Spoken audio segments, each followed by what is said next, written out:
Good morning, good morning, good morning, everybody. Hope you are wherever you are. Happy Saturday, happy Saturday. Hope that you are good. Here's the thing, man. I just had a random thought, right? So yesterday I was having a discussion with a friend of mine. So we're talking about debt, skoloto. So he was just talking about how debt is so bad.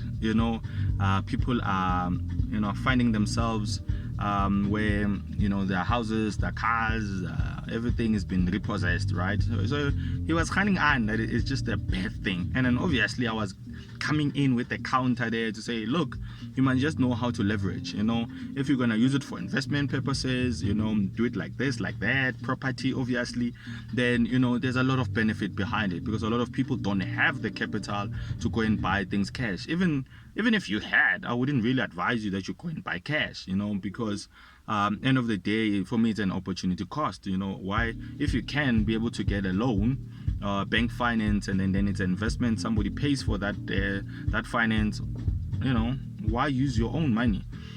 But anyway, we went on. It was just a hectic discussion, but here's the thing. I was thinking about it this morning, and just my experiences when my cleaning business fell apart, and I'll never forget that day when Mr. Van der Merwe called. I'll never forget Mr. Van der Merwe calling me, that was like, I'm good, yeah, on soek die car. I'm like, whose car? It's like, no, the bank's car. I'm like, my car? It's like, no, the bank's car. You still owe the bank. And I'm like, baba, this is my car. Like, no, we want the car. I want to come take the car because it's a bank's car. I'm like, no. So anyway, I dropped the phone in panic because I've never been through that experience. I think, before you get blacklisted, before you know the feeling of being blacklisted and things being repossessed, you don't know the feeling. So, and I think a lot of people are so scared of that experience that a lot of people don't get into debt because they are so afraid of being blacklisted, of things being repossessed. And here's the thing, I went through that experience. I know how it feels like. It's the worst feeling ever in the whole world. But anybody who has gone to business will probably could relate. Not even anybody who has gone to business. A lot of people could relate how it feels like to get your things being repossessed, being blacklisted, and all of that. But for me, until I started to understand the power of banks, now I respect the power of leveraging. And hear me right, I'm not saying that when you go and leverage to buy into investment or to buy a strategic asset that is for investment purposes, that nothing is gonna go wrong. Things do go wrong, and you might end up being blacklisted. You might end up having to face the whole repossession process. But for me, the worst case scenario is that they take the car, they take the house, they repossess your equipment. You're not gonna die. You're definitely not gonna die. I'm still here, and I'm still okay. So it's all about understanding that, I believe that as people, we need to have financial emotional intelligence and that is telling us that things might go wrong. You might find yourself in trouble. You might find yourself being blacklisted. You might find yourself even under depression. But for me, that's part of the game. If you want to give this whole being wealthy and even rich, being rich a shot, you need to be able to put yourself out there, understanding that things could go wrong. And then when they go wrong, you might find yourself, in trouble. You might find yourself being, as I said, blacklisted, things being taken, your wife leaving you, your kids hating you, people just talking about you. It's a fact. So I really believe that, if you really want to progress in life, you need to take the bad with that.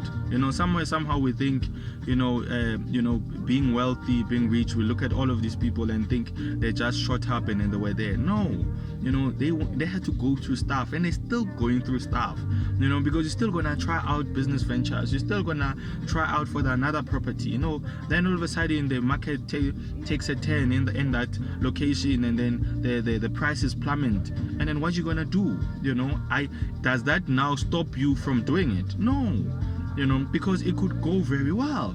It's life, guys. It is life. And anyway, there is no structure to what I'm talking about. Anyway, I just wanted to share it to say that, look, the worst case scenario that could happen about being blacklisted and people take banks or financial institution taking your assets is that they just take them and then you get blacklisted. You're not going to die unless, of course, the depression hits you so well and then you allow it to kill you.